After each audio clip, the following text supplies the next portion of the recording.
Audio Jungle. Audio Jungle.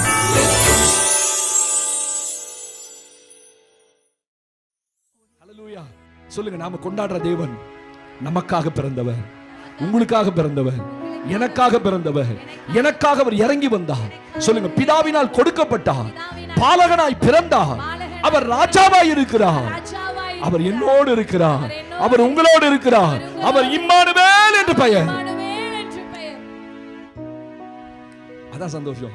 வேற ஒன்றும் பெரிய சந்தோஷம் இல்லை. இம்மானுவேல் நம்மோடு இருக்கிற தெய்வம். ஹல்லேலூயா. எல்லாருக்கும் கடவுள் வேற எங்கேயோ இருக்கிறார். ஆனா கர்த்தருடைய பிள்ளைகளும் வந்தா கர்த்தரோடயே இருக்கிறார், நம்மோடயே இருக்கிறார். ஆமென். ஒரு சிலருக்கு தான் சத்தம் அல்லேலூயா, சார்ஜ் ஃபுல்லா இருக்கு. ஆமென், அல்லேலூயா, ஸ்தோத்திரம். ஒரு பாடலை பாடுவோமா? ஆமென். மாமரி பாலனாக. ஆமென். கர்த்தருக்கு மகிமை. ஒரு புதிய பாடல் நேற்று ஆராதனையில பாடினோம். அந்த பாடல் என்னோடு சேர்ந்து பாடுங்கள். பெத்லகேம் ஊரினிலே இயேசு பிறந்தாரே, தாழ்மையின் ரூபமாக. தேவனுக்கு மகிமை. என்னுள்ள பொங்குதே அவர் அன்பை நினைக்கையிலே. ஆமென், ஸ்தோத்திரம். ஆமா, இன்னைக்கு என்ன சாப்பாடு அப்படின்னு நினைச்சு சந்தோஷப்படலையா? அவருடைய அன்பை நினைச்சு உள்ள பொங்குதான். எழுந்து நின்று அந்த பாடலை பாடலாமா? Everyone stand together. ஆமா, ரொம்ப நேரம் உட்கார்ந்து இருக்கீங்க. எழுந்து நின்று தேவனை மகிமைப்படுத்தி மாமரி பாலனாக. ஸ்தோத்திரம். பெத்லகேம் ஊரினிலே இயேசு பிறந்தாரே, தாழ்மையின் ரூபமாக. என்னோடு சேர்ந்து கர்த்தருடைய நாமத்தை மகிமைப்படுத்தி பாட போறீங்க. கைகளை தட்டி பாடலாமா? Praise God. It's a beautiful song. கைகளை தட்டி பாடுவோம். கைகளை தட்டி பாடுவோம். Make it sound. பாடலாமா? மாமரி பாலனாக பெத்லகேம் ஊரினிலே இயேசு பிறந்தாரே, தாழ்மையின் ரூபமாக. பாடுங்க பாப்போம். மாமரி பாலனாக பெத்லகேம் ஊரினிலே இயேசு பிறந்தாரே, தாழ்மையின் ரூபமாக. என்னுள்ள பொங்குதே அவர் அன்பை நினைக்கையிலே. என்னுள்ள பொங்குதே அவர் அன்பை நினைக்கையிலே. தேவாதி தேவன் ராஜாதி ராஜன் எனக்காய் பூமி வந்தார். பாடுங்க. ஆமென். தேவாதி தேவன் ராஜாதி ராஜன் எனக்காய் பூமி வந்தார். பாடுவோமா? மாமரி பாலனாக தூதர்கள் பாடினரே, மேய்ப்பர்கள் வாழ்த்தினரே, சாஸ்திரிகள் பணிந்தனரே, இயேசு பிறந்தாரே, தூதர்கள் பாடினரே, மேய்ப்பர்கள் வாழ்த்தினரே, சாஸ்திரிகள் பணிந்தனரே, இயேசு பிறந்தாரே. என்னுள்ள பொங்குதே அவர் அன்பை நினைக்கையிலே. என்னுள்ள பொங்குதே அவர் அன்பை நினைக்கையிலே. தேவாதி தேவன் ராஜாதி ராஜன் எனக்காய் பூமி வந்தார். சொல்லுங்க. தேவாதி தேவன் ராஜாதி ராஜன் எனக்காய் பூமி வந்தார். மாமரி பாலனாக பூமியில் சமாதான மனுடன் சேர்ந்து பாடுவோம். மகிழ்ந்து களி கூந்திட, மகிழ்ந்து களி கூந்திட இயேசு பிறந்தார். பூமியில் சமாதானம், பூமியில் சமாதான மேல் பிரியமோ. மகிழ்ந்து களி கூந்திட, மகிழ்ந்து களி கூந்திட இயேசு பிறந்தாரே. சேர்ந்து பாடுவோம். என்னுள்ள பொங்குதே அவர் அன்பை நினைக்கையிலே.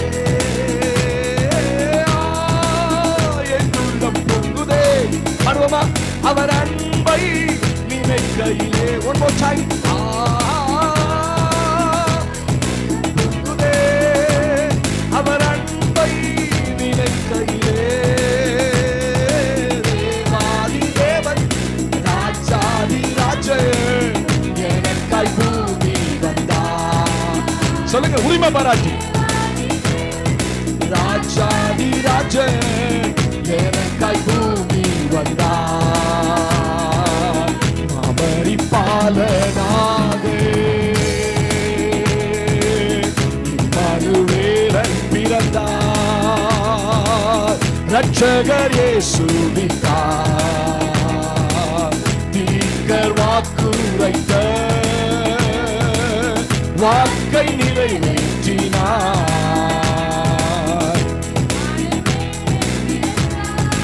ரட்சகர் இயேசு, ரட்சகர் இயேசுவித்தார். தீர்க்கர் வாக்குரைத்த வாக்கை நிறைவேற்றினார். என்னுள்ள பொங்குதே அவர் அன்பை. சபை பாடச்சும் எல்லாரும் வாயை திறந்து என்னுள்ள பொங்குதே அவர் அன்பை நினைக்கையிலே. என்னுள்ள நல்ல வாயை திறந்து கமான். அன்பை நினைக்கையிலே. தேவாதி தேவன் எனக்காய் பூமி வந்தார். சொல்லுங்களே, தேவாதி தேவன் ராஜாதி ராஜன் எனக்காய் பூமி வந்தார். மாமரி பாலனாக பெத்லகேம் ஊரினிலே இயேசு பிறந்தாரே. இயேசு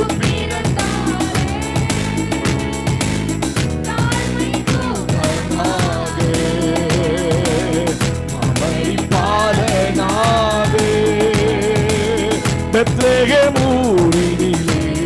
சொல்லுங்க, இயேசு பிறந்தார். பிறந்தாரே தாழ்மையின் ரூபமாக. என்னுள்ளம் பொங்குதே அவர் அன்பை. சத்தமா என்னுள்ளம் பொங்குதே அவர் அன்பை. உலகத்தனமா தேவாதி தேவன் ராஜாதி ராஜன் எனக்காய். சொல்லுங்க, எனக்காக வந்தாரு. சொல்லுங்க, ஓ தேவாதி தேவன் ராஜாதி ராஜன் எனக்காய் பூமி வந்தார்.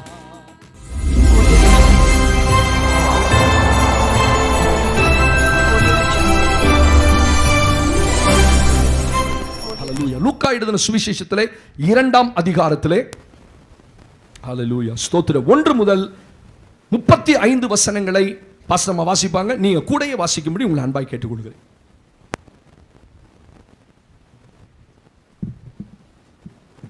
லூக்கா 2ஆம் அதிகாரம் 1 முதல் 35 வசனங்கள். அனைவருக்கும் கிறிஸ்துமஸ் தின நல்வாழ்த்துக்கள். அல்லேலூயா. வாசிக்கலாம், என்னோடு சேர்ந்து வாசிக்கலாம். அந்நாட்களில் உலகமெங்கும் குடிமதிப்பு எழுதப்பட வேண்டும் என்று அகஸ்து ராயினால் கட்டளை பிறந்தது. சீரியா நாட்டிலே சிரேனு என்பவன் தேசாதிபதியாய் இருந்தபோது இந்த முதலாம் குடிமதிப்பு உண்டாயிற்று. அந்தபடி குடிமதிப்பு எழுதப்படும்படிக்கு எல்லாரும் தங்கள் தங்கள் ஊர்களுக்கு போனார்கள். அப்பொழுது மோசேயும் தான் தாவீதின் வம்சத்தானும் குடும்பத்தானுமாய் இருந்தபடியினாலே தனக்கு மனைவியாக நியமிக்கப்பட்டு கர்ப்பவதியான மரியாளுடனே குடிமதிப்பு எழுதப்படும்படிக்கு கலிலேயா நாட்டிலுள்ள நாசரேத்தூரிலிருந்து யூதேயா நாட்டிலுள்ள பெத்லகேம் என்னும் தாவீதின் ஊருக்கு போனான். அவ்விடத்திலே அவர்கள் இருக்கையில் அவளுக்கு பிரசவ காலம் நேரிட்டது. அவள் தன் முதற்பேரான குமாரனை பெற்று சத்திரத்திலே அவர்களுக்கு இடமில்லாதிருந்தபடியினால் பிள்ளையை துணிகளில் சுற்றி முன்னணையில் கிடத்தினாள். அப்பொழுது அந்த நாட்டிலே மேய்ப்பர்கள் வயல்வெளியில் தங்கி ராத்திரியிலே தங்கள் மந்தையை காத்து கொண்டிருந்தார்கள். அவ்வேளையிலே கர்த்தருடைய தூதன் அவர்களிடத்தில் வந்து நின்றான். கர்த்தருடைய மகிமை அவர்களை சுற்றிலும் பிரகாசித்தது. அவர்கள் மிகவும் பயந்தார்கள். தேவதூதன் அவர்களை நோக்கி, பயப்படாதிருங்கள், இதோ எல்லா ஜனத்துக்கும் மிகுந்த சந்தோஷத்தை உண்டாக்கும் நற்செய்தியை உங்களுக்கு அறிவிக்கிறேன். இன்று கர்த்தராகிய கிறிஸ்து என்னும் இரட்சகர் உங்களுக்கு தாவீதின் ஊரிலே பிறந்திருக்கிறார். பிள்ளையை துணிகளில் சுற்றி முன்னணியிலே கிடத்தியிருக்க காண்பீர்கள். இதுவே உங்களுக்கு அடையாளம் என்றான். அந்த க்ஷணமே பரமசேனையின் திரள் அந்த தூதனுடனே தோன்றி, உன்னதத்தில் இருக்கிற தேவனுக்கு மகிமையும் பூமியிலே சமாதானமும் மனுஷர் மேல் பிரியமும் உண்டாவதாக என்று சொல்லி தேவனை துதித்தார்கள். தேவதூதர் அவர்களை விட்டு பரலோகத்துக்கு போன பின்பு மேய்ப்பர்கள் ஒருவரை ஒருவர் நோக்கி, பெத்லகேம் ஊருக்கு போய் நடந்ததாக கர்த்தரால் நமக்கு அறிவிக்கப்பட்ட இந்த காரியத்தை பார்ப்போம் வாருங்கள் என்று சொல்லி தீவிரமாய் வந்து மரியாளையும் யோசேப்பையும் முன்னணியிலே கிடத்திருக்கிற பிள்ளையையும் கண்டார்கள். கண்டு அந்த பிள்ளையை குறித்து தங்களுக்கு சொல்லப்பட்ட சங்கதியை பிரசித்தம் பண்ணினார்கள். மேய்ப்பராலே தங்களுக்கு சொல்லப்பட்டதை கேட்ட யாவரும் அவைகளை குறித்து ஆச்சரியப்பட்டார்கள். மரியாளோ அந்த சங்கதிகளை எல்லாம் தன் இருதயத்திலும் வைத்து சிந்தனை பண்ணினாள். மேய்ப்பர்களும் தங்களுக்கு சொல்லப்பட்டதின்படியே கேட்டு கண்ட எல்லாவற்றுக்காகவும் தேவனை மகிமைப்படுத்தி துதித்து கொண்டு திரும்பி போனார்கள். பிள்ளைக்கு விருத்த சேதனம் பண்ண வேண்டிய 8ஆம் நாளிலே அது கர்ப்பத்திலே உட்பவிக்கிறதுக்கு முன்னே தேவதூதனால் சொல்லப்பட்டபடியே அதற்கு இயேசு என்று பெயரிட்டார்கள். மோசேயின் நியாய பிரமாணத்தின்படியே அவர்களுடைய சுத்திகரிப்பின் நாட்கள் நிறைவேறின போது முதற்பேரான எந்த ஆண் பிள்ளையும் கர்த்தருக்கு பரிசுத்தமானதென்னப்படும் என்று கர்த்தருடைய நியாய பிரமாணத்தில் எழுதியிருக்கிறபடி அவரை கர்த்தருக்கென்று ஒப்பு கொடுக்கவும், கர்த்தருடைய நியாய பிரமாணத்தில் சொல்லி இருக்கிறபடி 1 ஜோடு காட்டு புறாவையாவது 2 ஜோடு குஞ்சுகளையாவது பலியாக செலுத்தவும் அவரை எருசலேமுக்கு கொண்டு போனார்கள். அப்பொழுது சிமியோன் என்னும் பெயர் கொண்ட ஒரு மனுஷன் எருசலேமில் இருந்தான். அவன் நீதியும் தேவ பக்தியும் உள்ளவனாயும் இஸ்ரவேலின் ஆறுதல் வரை காத்திருக்கிறவனாயும் இருந்தான். அவன் மேல் பரிசுத்த ஆவி இருந்தார். கர்த்தருடைய கிறிஸ்துவை நீ காணும் முன்னே மரணமடைய மாட்டாய் என்று பரிசுத்த ஆவியினாலே அவனுக்கு அறிவிக்கப்பட்டிருந்தது. அவன் ஆவி ஏவுதலினால் தேவாலயத்தில் வந்திருந்தான். நியாயப்பிரமாண முறையின்படி செய்வதற்கு தாய் தகப்பன்மாரை அவரை உள்ளே கொண்டு வருகையில் அவன் அவரை தன் கைகளில் ஏந்தி கொண்டு தேவனை ஸ்தோத்தரித்து, ஆண்டவரே, இந்த வார்த்தையின்படி உமது அடியேனை இப்பொழுது சமாதானத்தோடே போக விடுகிறீர்.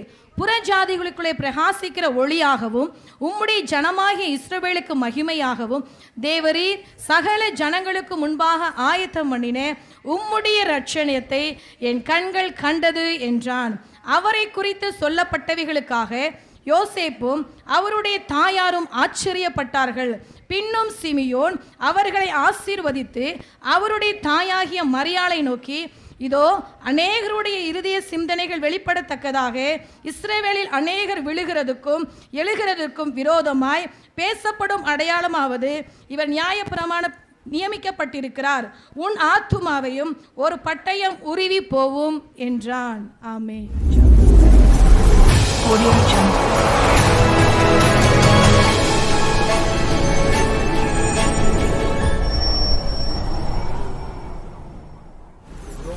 ஆண்டவர் இந்த நாளிலே நமக்கென்று விசேஷித்த செய்தியை வைத்திருக்கிறார். ஆமென். ஹல்லேலூயா. அரைத்த மாவை அரைப்பது என்னுடைய வழக்கம் அல்ல. புது மாவை அரைத்து புதிய இட்லியை கொடுப்பது தான் என்னுடைய வழக்கம். ஒரு ஆமென் சொல்லுங்க பாப்பா. ஹல்லேலூயா. இன்னைக்கு சற்று வித்தியாசமான ஒரு செய்தியை கர்த்தர் எனக்கு கையில் கொடுத்தார். ஆண்டவருக்கு மகிமை உண்டாகட்டும். ஒரு வேத பகுதியை இன்றைக்கு நாம் வாசிக்க போகிறோம். கர்த்தர் நம்மோடு இந்த கிறிஸ்மஸ் நாளிலே சில வார்த்தைகளை பேசி அவருடைய பிறப்பின் முக்கியத்துவத்தை நாம் இந்த இம்பார்ட்டன்ஸ் ஆஃப் ஹிஸ் பர்த், ஆண்டவருடைய பிறப்பின் முக்கியத்துவத்தை, ஆண்டவருடைய பிறப்பில் என்ன ரகசியம் இருக்கிறது என்பதை அறிந்து கொள்வதற்கு ஆண்டவர் நமக்கு உதவி செய்வாராக. ஒரு வேத வாக்கியத்தை வாசிப்போம். ஏசாயா தீர்க்கதரிசன புஸ்தகம் 9ஆம் அதிகாரத்திலே 6ஆம் வசனத்தை எல்லாரும் எடுத்துக்கொள்ளுங்க. Turn your Bible with me, the gospel, the prophetic book of Isaiah chapter 9.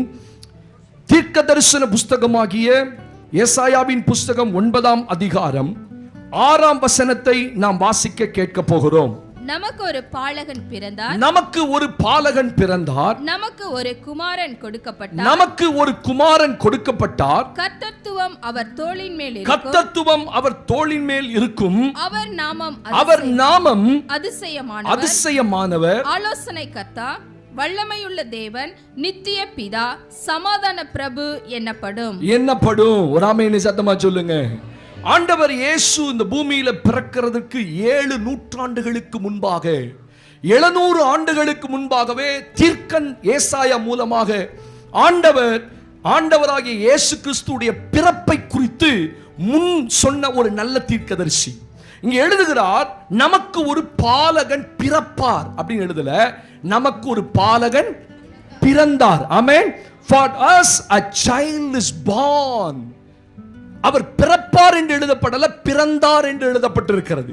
வேதம் சொல்லுகிறது, நமக்கு ஒரு குமாரன் கொடுக்கப்பட்டார். அருமையான கர்த்தருடைய பிள்ளைகளே, ஆண்டவருடைய பிறப்பை அதிகமாக சொன்ன ஒரு தீர்க்கதரிசி இந்த ஏசாயா தீர்க்கதரிசி. இவருடைய மரணத்தையும் அதிகமாய் பேசின ஒரு பழைய ஏற்பாட்டு தீர்க்கதரிசி இந்த ஏசாயா தீர்க்கதரிசி. ஆண்டவருடைய பிறப்பையும் மரணத்தையும் ரெண்டையும் ஒரு சேர சொன்ன ஒரு தீர்க்கதரிசி ஏசாயா. இவர் சொல்றாரு, நமக்கு ஒரு பாலகன். எதுக்காக இந்த பாலகன் பிறப்பார்? இஸ்ரவேல் ஜனங்களுக்கு ஏன் இந்த செய்தி சொல்லப்பட்டது? புதிய ஏற்பாட்டில் இயேசு பிறந்த செய்தி சொல்லப்பட்டது, ஓகே. புதிய ஏற்பாட்டில் 2 கூட்டத்தாருக்கு சொல்லப்பட்டது. ஒன்று மந்தை மேய்ப்பருக்கு சொல்லப்பட்டது, இன்னொன்று வான சாஸ்திரிகளுக்கு சொல்லப்பட்டது. ஒருவன் ஞானி, ஒருவன் படிப்பிலே குறைவுள்ள ஒரு கூட்டம். மந்தை மேய்ப்பர்கள் அதிகமாய் படிக்காதவர்கள், வான சாஸ்திரிகள் அதிகமாய் படித்தவர்கள். அப்ப வேதம் சொல்லுது, இந்த உலகத்தில் ஞானிகளுக்கும் இயேசு தேவை, படிக்காதவர்களுக்கு இயேசு தேவை. ஒரு கை உயர்த்தி ஒரு ஆமென் சொல்லுங்க. அதனாலதான் அவருடைய பிறப்பை 2 கூட்டத்துக்கும் ஆண்டவர் பைபிள்ல எழுதி வச்சிருக்கார். ஆனா ஆண்டவர் பிறக்கிறதுக்கு 7 நூற்றாண்டுகளுக்கு முன்பதாக ஒரு பாலகன் பிறந்தார். இது கொஞ்சம் சற்று வித்தியாசமான ஒரு வார்த்தை. உங்களுக்கு பிள்ளை பிறக்கும்னு தான் சொல்லுவீங்க. ஏற்கனவே பிறக்க போற பிள்ளைய பிறந்தாருன்னு யாரும் சொல்ல மாட்டாங்க. அப்படிதானே?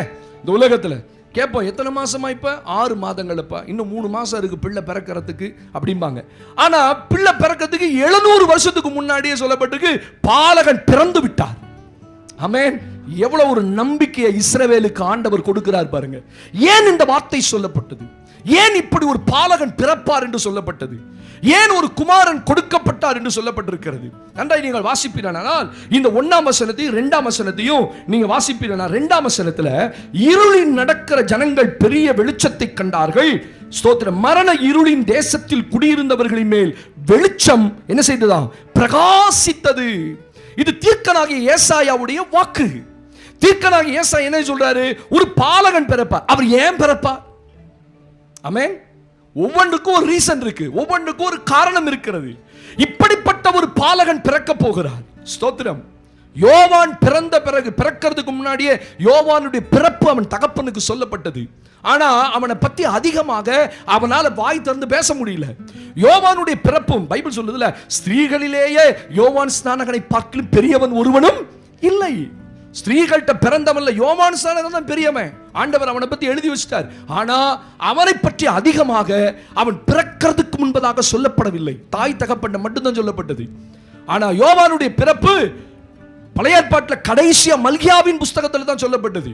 ஆனா இயேசுவுடைய பிறப்பு from the beginning, Genesis to amen Revelation வரைக்கும் ஆண்டவருடைய பிறப்பை பற்றி சொல்லிக்கொண்டே இருக்கிறது. இப்ப ஆண்டவர் எதற்காக இந்த பாலகன் பிறப்பார் என்று இஸ்ரவேலுக்கு தீர்க்க தரிசனமாக சொல்லப்பட்டது? நீங்க பைபிள்ல பாத்தீங்கன்னா 2ஆம் வசனத்துல இருளில் இருக்கிற ஜனங்களுக்கு பெரிய வெளிச்சம் உண்டாகும். மரண இருளின், அப்ப இருட்டில் இருக்கவங்களுக்கும் மரணத்தில் இருக்கவங்க யாருக்காக சொல்லப்பட்டது? இஸ்ரவேல் ஜனங்களுக்கு ஒரு நம்பிக்கையை கொடுக்கும்படி. ஏன்னா இந்த ஜனங்கள் தங்களுடைய ஆன்மீக வாழ்க்கையில விடுதலை இல்லாமல் இருந்தாங்க. இஸ்ரவேலர்களுக்கு ஆன்மீக வாழ்க்கையும் அரசியல் வாழ்க்கையும் ரொம்ப முக்கியம். ஸ்தோத்திரம். அவங்க அரசியல்லையும் மேல வர முடியல, ஆன்மீகத்திலையும் மேல வர முடியல. ஏன்னா ரோமர்கள் அவர்களை அடிமைப்படுத்தி வைத்திருந்தார்கள். கர்த்தருக்கு மகிமை உண்டாகட்டும். பல ராஜாக்கள் அவர்களை அடிமைப்படுத்தி இருந்தார்கள். அவருடைய வாழ்க்கையில விடுதலையை தேடி ஒவ்வொரு நாளும் அலைந்து கொண்டிருந்தார்கள். அவங்களுக்கு நல்லா தெரியும், மேசியா ஒருவர் வரப்போகிறார். ஸ்தோத்திரம். அப்ப ஆண்டவருடைய பிறப்பு எதற்காக சொல்லப்பட்டது? அவர்களுக்கு ஒரு நம்பிக்கை. அப்பா, உங்க வாழ்க்கை இருட்டுல கிடக்குது, உங்க வாழ்க்கை விடுதலை இல்லாம இருக்குது, ஒரு பாலகன் உங்களுக்காக பிறப்பார். பிறந்தார். ஏற்கனவே சொல்லிட்டாரு, உங்களுக்காக அவர் என்ன செய்வாரா? அவருடைய வெளிச்சம் உங்கள் மேல் பிரகாசிக்குமாம். பாருங்க, இருட்டில் இருக்கிற அந்த ஜனங்களுக்கு விடுதலையை தேடி இருந்த ஜனங்களுக்கு ஒரு நம்பிக்கையான வார்த்தை கொடுக்கப்பட்டது. உங்களுக்கு ஒரு பாலகன் பிறந்துட்டாருப்பா. ஸ்தோத்திரம். உங்க பிரச்சனை எல்லாம் முடிய போகுதுப்பா. உங்க வாழ்க்கையோட இருட்டெல்லாம் போக போகுதுப்பா. உங்க வாழ்க்கையில இருந்த அந்தகாரமான இருள் எல்லாம், மரண இருள் எல்லாம் போக போகிறது. இஸ்ரவேலுக்கு ஒரு பெரிய நம்பிக்கையை இயேசுடைய பிறப்பு கொடுக்கப்பட்டது. ஆமென் சொல்லுங்க பாப்போம். ஆண்டவர் எதற்காக அவருடைய பிறப்பு 9ஆம் வசனத்துல 9ஆம் அதிகாரம் 6ஆம் வசனம் சொல்லப்பட்டதுன்னா, நீங்க வாசித்து பாருங்க 3ஆம் வசனத்துல ஆண்டவருக்கு மகிமை.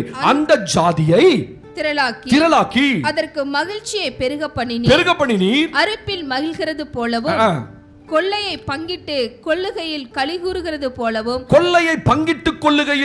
கூறுகிறது போலவும் உமக்கு முன்பாக மகிழுகிறார்கள்.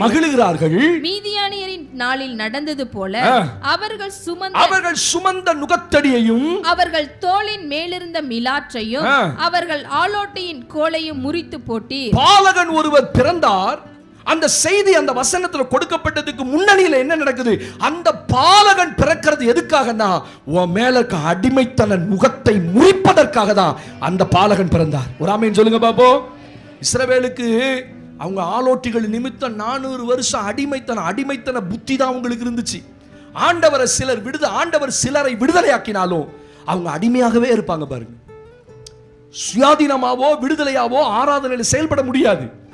ஆண்டவர் உங்களை விடுவிச்சாரா இல்லையா? ஹலோ, விடுவிச்சாரா இல்லையா? விடுவிச்சார் தானே. விடுதலை ஆக்கப்பட்டவங்க தான் ஆவியில நிரம்பி பாட முடியும், கர்த்தரை மகிமைப்படுத்த முடியும். ஸ்தோத்திரம். இல்லைன்னா அப்படியே கையை கட்டிட்டு தான் நிற்போம். தேவனுக்கு மகிமை உண்டாகட்டும். அப்ப ஆண்டவர் உள்ள இருக்கும்போது அந்த ஜனங்களுக்கு ஒரு வெளிச்சம் வந்தது. அந்த ஜனங்களுடைய அடிமைத்தன நுகத்தை தேவன் முறிப்பார். இஸ்ரவேலுக்கு ஒரு பெரிய நம்பிக்கை. பயப்படாதீங்க, உங்களை விடுவிக்கும்படி ஒரு பாலகன் பிறப்பார் என்று எழுதப்பட்டிருக்கிறது. அல்லேலூயா. அவர் எப்படிப்பட்டவராய் இருப்பார்? அவன் ஏன் பிறந்தார்? அதுக்கு ஏன் பிறப்பார்ன்றதுக்கு 2 காரியம் சொல்றான். அவர் பிறக்கும் பொழுது எப்படிப்பட்டவராக இருப்பார்? அவர் நாமம் அதிசயமானவர். அவர் பிறக்கும் போதே அவருடைய பிறப்பே ஒரு அதிசயமா இருக்கும். எல்லாரும் பிறக்கிறது போல இயேசு பிறக்க மாட்டார். ஆமென். வேதம் அதானே சொல்லுது. கன்னிமரியாளின் வயிற்றிலே அவர் உற்பவித்து மனுஷனானார். ஸ்தோத்திரம். அந்த தெய்வம் அவ்வளோ பெரிய தெய்வம் கன்னிமரியாளத்துல உட்பவித்து அவர் மனிதனாய் இந்த பூமிக்கு அவதரித்தார். அப்ப பைபிள் என்ன சொல்லுது? அவர் எதற்காக? அவர் பிறப்பே ஒரு அதிசயம் தான். அல்லேலூயா. அவர் நாமம் அதிசயம். அவர் ஆலோசனை. எப்பா, இதுவரைக்கும் உங்களை ஆலோசனை கொடுக்க யாருமே இல்லை. இஸ்ரவேல் ஜனங்களை வழிநடத்த ஆளே இல்லை. பாருங்க, ஒரு காலத்துல இஸ்ரவேல் ஜனங்களை தீர்க்கதரிசிகள் நடத்தினார்கள், நியாயாதிபதிகள் நடத்தினார்கள், ராஜாக்கள் நடத்தினார்கள், ஆசாரியர்கள் அவரை ஆண்டு கொண்டார்கள். ஆனா மல்கியா புஸ்தகத்துக்கும் இந்த மத்தேயு புஸ்தகத்துக்கும் இடையில 400 வருஷம் இடைவெளி. அதுக்கு பேர் தான் பைபிள்ல இருண்ட காலங்கள். It's a darkness period. பைபிள்லயே darkness period, டார்க் பீரியட் எது அப்படின்னா, மல்கியா தீர்க்கதரிசனம் முதற்கொண்டு மத்தேயு தீர்க்கதரிசனம். இது இடைப்பட்ட காலத்துல என்ன நடந்துச்சு, 4 நூற்றாண்டுகள் என்ன நடந்துச்சு பைபிள்ல இல்ல, பைபிள்ல எழுதப்படல. உலக தோற்றம் முதற்கொண்டு இன்னைக்கு வரைக்கும் பைபிள் எழுதியிருக்கு. ஆனா மல்கியாவுக்கும் மத்தேயுக்கும் இடையில இருந்த அந்த 400 வருஷங்கள் எழுதப்படல. அதுக்கு பேர் தான் இருண்ட காலங்கள் என்று அறிஞர்கள் சொல்லுவார்கள். இந்த இருண்ட காலத்துல இருந்த அந்த ஜனங்களுக்கு தான் இப்ப செய்தி கொடுக்கப்படுது. அவர் அதிசயமானவர், ஆலோசனையின் கர்த்தர். உங்களுக்கு கடைசி வரைக்கும் அந்த மேசியா பிறப்பார். அவர் உங்களுக்கு ஆலோசனை கொடுப்பார். அவர் சும்மா இருக்க மாட்டாருப்பா. அவர் பிறப்பே அதிசயம். அவர் பிறந்த பிறகு இஸ்ரவேலுக்கு ஆலோசனை. எது வரைக்கும்? ராஜாக்கள் ஒரு குறிப்பிட்ட காலம், நியாயாதிபதிக்கு ஒரு குறிப்பிட்ட காலம், தீர்க்கதரிசிக்கு ஒரு குறிப்பிட்ட காலம். ஆனா இயேசு கடைசி வரைக்கும் உனக்கு ஆலோசனை கொடுத்துக்கிட்டே இருப்பார். அவருடைய பிறப்புல அவர் நாமம் அதிசயம், ஆலோசனை கர்த்தர், வல்லமையுள்ளது. சாதாரணமானவரா வரமாட்டாரு. அவர் எப்படி வருவாரு? ஓ, இஸ்ரவேலை ஆளும் ராஜா உன்னிடத்திலிருந்து தோன்றுவார் என்று யூதாவுக்கு சொல்லப்பட்டதே. ஸ்தோத்திரம். அவர் சாதாரண தேவனா, சாதாரண மனுஷனா, பராக்கிரமசாலி போல, ராட்சதனை போல பிறக்க மாட்டாரு. அவர் வல்லமையுள்ள மனுஷனா இருக்க மாட்டார். அவர் தேவனா இந்த பூமியில உனக்கு இருப்பார். நித்திய பிதா, ஒரு நல்ல தகப்பனா இருப்பாரு. நித்தியமா தகப்பனா இருப்பாரு. ஏன்னா தகப்பன்மார்கள் தோன்றுவார்கள், தகப்பன்மார்கள் இறப்பார்கள், தகப்பன்மார் மரித்து போவார்கள். நிறைய பேருக்கு அப்பா இல்லையா இன்னைக்கு உயிரோட? இல்ல, எனக்கு அப்பா இல்லை. எங்க அப்பா இறந்து போய் 24 வருஷங்கள் ஆச்சு. என்னை யார் நடத்துறா? எனக்கு யார் இப்ப தகப்பன்? உங்களுக்கு அப்பா இல்லை. யார் அப்பா? நித்திய பிதா. அந்த இயேசுதான் நித்திய பிதா என்று சொல்லப்படும். அந்த பாலகனை பற்றி எழுதியிருக்கும் போது அவர் நித்திய பிதா, உனக்கு நல்ல தகப்பனா, கடைசி வரைக்கும் உன்னோட இருப்பார். அதான் இஸ்ரவேலுக்கு சொல்லப்பட்ட வார்த்தை. அவர் சாதாரண ராஜாவா இருக்க மாட்டார். எப்படி இருப்பாரு? சமாதான பிரபு, is a prince of peace. அந்த பாலகன் எப்படி இருப்பாரு? எல்லா ஜனத்துக்கும் சமாதானத்தை உண்டாக்குகிற ஒரு ராஜாவா இருப்பாரு. அவர்னால கலகம் வராது, அவர்னால குழப்பம் வராது, அவர் ரொம்ப கடுமையா ஆள மாட்டாரு, உங்களை கடுமையா நடத்த மாட்டாரு. அவர் இருக்கும்போது உங்களோட உங்களுக்கு எப்பொழுது சமாதானம் இருக்கும். எவ்வளோ பெரிய செய்திய ஒரே ஒரு வசனத்துல ஏசாயா தீர்க்கதரிசி ஆண்டவருடைய பிறப்பை பற்றி எழுதுகிறார். நமக்கு ஒரு பாலகன், அவர் எப்படிப்பட்டவரா இருப்பார்? உன் இருட்டிலிருந்து உன்னை வெளியே கொண்டு வருவார், நம்பிக்கையற்ற உன் வாழ்க்கையிலிருந்து நம்பிக்கையை கொண்டு வருவார். அப்படியே உன் மேல இருக்கிற எல்லா அடிமைத்தன நுகத்தை அவர் முறிப்பார். சத்துரு உங்க மேல வச்ச அத்தனையும் ஒன்ன விடாம கத்தல் எடுப்பார். ஆமென் சொல்லுங்க பாப்போம். ஆமா, உள்ள வரும்போது எத்தனையோ அடிமைத்தனம் இருந்திருக்கலாம், ஆனா சபைக்குள்ள வந்த பிறகு ஒரு தேவ பிள்ளை அடிமையா இருக்கக்கூடாது. ஆமாவா இல்லையா? லேலுயா. ஆமா, அப்பப்ப பிசாசு நம்மளை கட்டுவதற்கு முயற்சிப்பான், நம்மளை ஆட்கொள்ள முயற்சிப்பான், நம்மளை ஆக்கிரமிக்க முயற்சிப்பான், நம்ம மேல உட்கார்ந்து நம்மளை ஆளுகை செய்ய. அதனாலதான் பைபிள் சொல்லுது, கர்த்தத்துவம் அவர் தோளின் மேல் இருக்கும். அப்படின்னா the government shall upon his shoulder. அவர் மேல பயங்கரமான அதிகாரம் இருக்கும். அவர் என்ன வேணா செய்வார். சாதாரண பிறப்பை பத்தி சொல்லப்பா, அவருடைய பிறப்பில் இவ்வளவு ரகசியம். ராமேன் சொல்லுங்க. பழைய ஏற்பாட்டில் அவரை பற்றி இப்படி சொல்லப்பட்டது. இன்னைக்கு செய்தியை புதிய ஏற்பாட்டில் இயேசுவை என்னவென்று அழைத்தார்கள்?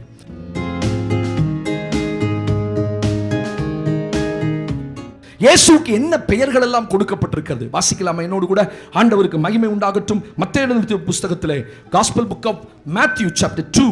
ஹalleluya. மத்தேயு எழுதின புத்தகம், ஹalleluya, சுவிசேஷ புத்தகத்திலே 2ஆம் அதிகாரத்துக்கு நேராக திருப்பிக் கொள்ளுங்கள் வேகமாக. பைபிள் கொண்டு வந்த பரிசுத்தவான்கள் எல்லாம் பைபிளை புரட்டுங்க. பைபிளை வச்சுட்டு என்னையவே பார்த்துட்டு இருக்கிறீங்க. ஹalleluya. தேவனுக்கு மை. அதனால தான் டிஸ்பிளேயே போடலை, இல்லைன்னா நான் அங்கே வசனம் போட்டுருவேன். நீங்கள் பைபிளே திறக்காம பைபிளை கொண்டு வந்த பைபிளை அப்படியே கொண்டு போயிருவீங்க. அதனால எல்லா பக்கத்தில் பாருங்க, பைபிள் திருப்பிட்டாங்களான்னு பாருங்க, விடாதீங்க. பைபிளை திருப்புமான்னு சொல்லுங்க. தூங்கிக்கிட்டே இருந்தா எப்படி? ஹalleluya, ஸ்தோத்திரம். பொழுது விடிந்து 3ஆம் மணி வேலையா இருக்கிறது. ஆமென், தேவனுக்கு மகிமை. இப்பதான் தூங்கி எந்திரிச்சு ஒரு கூட்டம் வருது. ஸ்தோத்திரம். விடிஞ்சிருச்சா? நான் 3:30 மணிக்கு எந்திரிச்சு பார்த்து வெளியில் அடிப்பது மழை. ஆண்டவரே, எங்க ஜனங்களா கரைஞ்சு போயிடுவாங்க, தயவு செய்து மழையை நிறுத்துங்க. பண்டிகைதுமா இப்படி மழை வருது ஆண்டவரே, மழையே வந்தாலும் நான் போயே ஆவேன்னு ஒரு கூட்டம் இருக்கு. அது வேற கூட்டம். ஆமென் சொல்லுங்க பாப்பா. அதிகாலையில் பாலனை தேடி நாங்க போவோம்ல, காலையில போவோம்ல. ராமேன் சொல்லுங்க. லேலுயா. ஆமா, ஸ்தோத்திரம். அப்ப ஆண்டவருடைய பெயர்கள் என்னவாய் கொடுக்கப்பட்டிருக்கு வாசிங்கள். மத்தேயு 2ஆம் அதிகாரத்தில் 4ஆம் வசனத்தை வாசிப்போம். அவர் பிரதான ஆசாரியர், ஜனத்தின் வேதபாரகர் எல்லாரையும் கூடி வர செய்து, கிறிஸ்துவானவர் எங்கே பிறப்பார் என்று அவர்களிடத்திலே விசாரித்தான். ஒரு ஆமென் சொல்லுங்க பாப்போம். ஆண்டவருக்கு முதலில் பைபிள்ல கொடுக்கப்பட்ட இந்த பெயர் ஏரோதுவினாலும் சாஸ்திரிகளினாலும் கொடுக்கப்பட்ட பெயர். அவருக்கு இந்த மேசியா, இந்த கிறிஸ்து எங்கே பிறப்பார்? அவர் கொடுக்கப்பட்ட முதல் பெயர் கிறிஸ்து. What does it mean Christ? நம்ம எல்லாரும் இயேசு கிறிஸ்து அப்படிங்கிறோம். சில இடத்துல பைபிள்ல பவுல் எழுதும்போது கிறிஸ்து இயேசுவினாலே என்று எழுதுகிறார். ரெண்டையும் மாத்தி எழுதுறார். இயேசு கிறிஸ்துனும் பைபிள்ல இருக்கும், கிறிஸ்து இயேசுனும் பைபிள்ல இருக்கும். ரெண்டுக்கு என்ன வித்தியாசம்? மனிதனாய் வந்த கடவுள், கடவுளாய் இருந்து மனிதனாய் வந்தவர். அப்படி திருப்பி போட்டுக்கங்க. ஆமென் சொல்லுங்க. ஹல்லேலூயா. ஆமா, கிறிஸ்து என்றால் அபிஷேகம் பண்ணப்பட்டவர். கிறிஸ்து என்றால் தேவனால் தெரிந்து கொள்ளப்பட்டு தேவனுடைய சகல அபிஷேகத்தையும் அவர் தன் வாழ்க்கையில பெற்றவர். யூதர்கள் தங்கள் வாழ்க்கையில மேசியாவை அதிகமாக எதிர்பார்த்தார்கள். மேசியா வருவார். ஆண்டவர் யாக்கோபின் கிணற்றருகே போய் அந்த சமாரியா ஸ்திரீட பேசும்போது சொல்ல, மேசியா வருவார் என்று எங்களுக்கு தெரியும். யார் சொல்றா? சமாரிய ஸ்திரீ சொல்றா. யூதர்கள் சமாரியரை காட்டிலும் அதிகமாக மேசியாவை எதிர்பார்த்தார்கள். எங்களுக்காக வருவார், எங்களுக்காக ஒரு ராஜ்யம் உண்டாக்குவார், எங்களை ரோம ராஜ்யத்திலிருந்து பிரித்து எங்களுக்கு ஒரு ராஜ்யத்தை தருவார். அப்படிதான் மேசியாவை எதிர்பார்த்தாங்க. ஆனா அவங்க எதிர்பார்த்த மேசியா கிறிஸ்து வரவில்லை. வேறு ஒரு மேசியாவாக அவர் இந்த பூமிக்கு வந்தார். ஆமென், தேவனுக்கு மகிமை. அப்ப ஏரோதுடைய அரண்மனையில் நின்று சாஸ்திரிகள் கேட்கிறாங்க, யூதர், ஹல்லேலூயா, கர்த்தருக்கு அந்த வசனத்தை 2ஆம் வசனத்துல அவருடைய நட்சத்திரத்தை கண்டு அவரை யூதருக்கு ராஜாவாக பிறந்திருக்கிறவர் எங்கே? அவருடைய நட்சத்திரத்தை கண்டு அவரை பணிந்து கொள்ள வந்தோம். ஆண்டவருக்கு மகிமை உண்டாகட்டும். 2ஆம் அதிகாரம் 4ஆம் வசனத்துல அவர் பிரதான ஆசாரியர் ஜனத்தின் வேதபாரகர் எல்லாரையும் கூடி வர செய்து, கிறிஸ்துவானவர் எங்கே பிறப்பார்? யார் கேட்டது? இந்த பேரை சொன்னதே ஏரோது. கிறிஸ்து எங்கே பிறப்பார்? ஏன்னா சாஸ்திரிகள் சொல்லிட்டாங்க அவர் பெத்லகேமில் பிறப்பார் என்று எழுதப்பட்டு இருக்கிறதே. அதனாலதான் கிறிஸ்து என்று சொன்னா என்ன அர்த்தமா? அபிஷேகம் பண்ணப்பட்டவர். நீங்க பைபிள்ல பாருங்க, 3 பேருக்கு தான் அபிஷேகம் கிடைக்கும். பழைய ஏற்பாட்டு புத்தகத்துல ஒன்று ராஜாக்களுக்கு அபிஷேகம், இன்னொன்று ஆசாரியர்களுக்கு அபிஷேகம், இன்னொன்று தீர்க்கதரிசிகள் அபிஷேகம். இந்த 3 விதமான அபிஷேகம் தான் பழைய ஏற்பாட்டில் இருக்குது. ஒன்று நம்ம தீர்க்கதரிசியா இருக்கணும், இல்லைன்னா நம்ம ஆசாரியனா இருக்கணும். பழைய ஏற்பாட்டு புத்தகத்திலே நீங்கள் யாத்திராமத்தின் புத்தகத்திலே ஆசரிப்பு கூடாரத்தை உருவாக்கும் போது ஆண்டவர் ஆரோனை அபிஷேகம் பண்ணும்படியும் ஆரோனுடைய பிள்ளைகள் அபிஷேகம் பண்ணும்படியும் கர்த்தர் சொல்லுவார். பரிசுத்த தைலத்தினாலே நீ அவர்கள் ஆரோன் அபிஷேகம் பண்ணு, அவன் பிள்ளைகளை கூட்ட அபிஷேகம் பண்ணு. அது ஆசாரி அபிஷேகம், தேவனுக்கு ஊழியம் செய்வதற்காக அபிஷேகம். இரண்டாவது ராஜாவாய் இருக்கும்படி அபிஷேகம். ஒரு தேசத்துக்கு கர்த்தர் ராஜாவா ஒருத்தனை ஏற்படுத்தணும்னா அவன் அபிஷேகம் பண்ணணும். சாமுவேல் கொண்டு வந்து குப்பி தைலத்தை யார் மேல ஊத்துறான்? சவுலின் மேல் ஊத்தி அவனை முதலில் ராஜாவாக மாத்துறான். அதுக்கு பிறகு ஈசாயினுடைய வீட்டுக்கு போய் தாவீதை அபிஷேகம் பண்ணுறான். அது ராஜரீக அபிஷேகம். மூன்றாவது தீர்க்க தரிசன அபிஷேகம். இந்த ராஜாக்களின் காலம் முடிஞ்ச உடனே ஆண்டவர் தீர்க்க தரிசிகள்கிட்ட வந்துட்டார். இந்த 3 அபிஷேகம் எதுக்காக? ஹலோ, தன்னுடைய ஜனத்தை தேவன் விடுதலையாக்கும்படி. ராஜாவுக்குரிய அதிகாரம், தீர்க்கதரிசிக்குரிய அபிஷேகம், ஆசாரிகளுக்குரிய தேவனுக்கும் மனுஷருக்கு இடையில சமாதானம் உண்டாக்குகிற அபிஷேகம். இந்த 3க்கும் பழைய ஏற்பாட்டில் 3 விதமான ஆட்கள் இருந்தாங்க. ஆனா புதிய ஏற்பாடு வரும்போது இந்த 3ஐயும் சேர்த்து ஒரே ஆளா வந்தார். கை உயர்த்தி ஒரு ஆமென் சொல்லுங்க பாப்போம். அல்லேலூயா. கிறிஸ்துவானவர் எங்கே பிறப்பார்? இந்த கிறிஸ்து என்பதுக்கு அபிஷேகம் பண்ணப்பட்டவர். பழைய ஏற்பாட்டில் 3 வித அபிஷேகத்துக்கு 3 விதமான நபர்கள். ஆனா புதிய ஏற்பாட்டில் இந்த 3ஐயும் உள்ளடக்கிய ஒரே மனுஷனா இயேசு கிறிஸ்து பிறந்தார். ஆமென் சொல்லுங்க பாப்போம். இந்த 3ம் எதற்காக கொடுக்கப்பட்டது? தம்முடைய ஜனத்துக்காக. தீர்க்கதரிசனம் சொல்லணும், தேவனுக்கு என்று ஊழியம் செய்வதற்கு, மனுஷனுக்கும் தேவனுக்கு ஊழியம் செய்வதற்கு ஆசாரிய அபிஷேகம், ராஜாவாக இருந்து ஜனங்களை நடத்துவதற்கு. அப்ப ஆண்டவர் அபிஷேகம் பண்ணப்பட்டவராய் நமக்காக ஆசாரியனாக வந்தார், நமக்காக தீர்க்கதரிசியாய் வந்தார், நமக்காக ராஜாவாய் வந்தார். ஒரு ஆமென் கை உயர்த்தி ஒரு ஆமென் சொல்லுங்க பாப்போம். அதுக்குதான் முதல் பெயர் கிறிஸ்துவானவர் எங்கே பிறப்பார். கிறிஸ்து என்றால் அபிஷேகம் பண்ணப்பட்டவர். இரண்டாவது அவருக்கு என்ன பெயர் கொடுக்கப்பட்டிருக்கிறது? வாசியுங்கள் என்னோடு கூட. தேவனுக்கு மகிமை உண்டாகட்டும். லூக்கா 1ஆம் அதிகாரத்திலே 31ஆம் வசனத்தை நாம் வாசிக்க போகிறோம். ஆண்டவருக்கு மகிமை உண்டாகட்டும். லூக்கா எழுதின சுவிசேஷம் 1ஆம் அதிகாரம் 31ஆம் வசனத்தை ஹல்லேலூயா வாசிக்கலாமா? இதோ நீ கர்ப்பவதியாகி ஒரு குமாரனை பெறுவாய், அவருக்கு இயேசு என்று பெயரிடுவாயாக. முதல் பெயர் ஏரோதுவினால் வைக்கப்பட்டது கிறிஸ்து என்று. இரண்டாவது இந்த ஆண்டவருக்கு ஒரு பெயர் கொடுக்கப்பட்டது. இது தேவதூதனாலே மரியாளிடத்தில் சொல்லப்பட்ட வார்த்தை, இயேசு என்று பெயரிடுவாயாக. ஆமென் சொல்லுங்க. ஹல்லேலூயா. தேவனுடைய திட்டத்துல ஆண்டவர் இந்த பூமிக்கு அனுப்பப்பட்டதுல ஒரு பெரிய ரகசியம் என்ன அப்படின்னா, அவருக்கு இயேசு என்று பெயரிடுவாயாக.